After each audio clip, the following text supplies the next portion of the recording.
The harder you work, the luckier you get. Namaskar, welcome to Next IAS. I hope you are doing well. In this video, we are going to cover major headlines of the Hindu, Indian Express, and Press Information Bureau. So, without wasting any time, let's start today's discussion. And here, first article focuses upon second advanced estimates of annual GDP for financial year 24-25, which was recently released by National Statistics Office. The release also includes revised estimates for GDP, national income, consumption expenditure, savings, and capital formation. And according to recent data, India's GDP grew 6.2% in the October-December 2024 period, which is up from previous year quarter, and the growth was driven by significant rise in government spending, private consumption and exports, but the imports fell by 1.1%, and to achieve a full year GDP growth of 6.5%, a 7.6% growth in the fourth quarter is required, which could be achievable with stronger exports, capital expenditure and private consumption. Next article is related to Aditya L1 mission, which is India's first dedicated space-based solar mission, and it is in the news because recently it captured the first ever image of the solar flare kernel using the Solar Ultraviolet Imaging Telescope payload. This image was captured in lower solar atmosphere, specifically the photosphere and chromosphere. This observation shows that flare's energy spread through various layers of the sun's atmosphere, and it is linked to an increase in plasma temperature in the solar corona. These findings also supports existing theories while offering new insights into solar flare physics. Talking about Aditya L1 mission, it was launched in September 2023 and it successfully entered the large halo orbit around the Earth-Sun Lagrange point 1 in January 2024. Aditya L1 carries 7 payloads to study the sun's photosphere, chromosphere, and corona using electromagnetic and particle detectors. Its goal is to provide key data on coronal heating, coronal mass ejections, solar flare dynamics, space weather, and the propagation of particles and fields.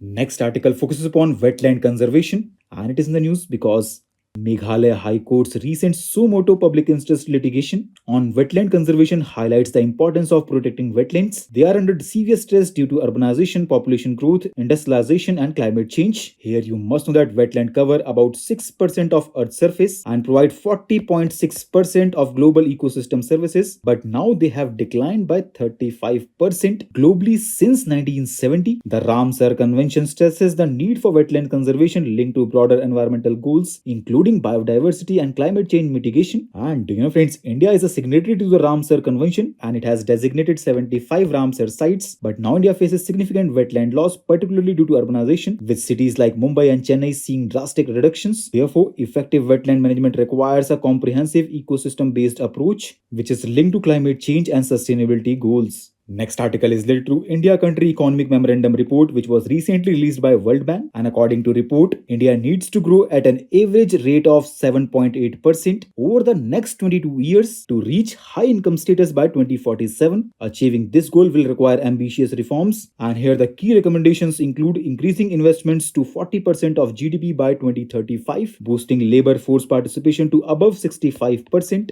and investing in human capital, particularly by raising female labor force participation.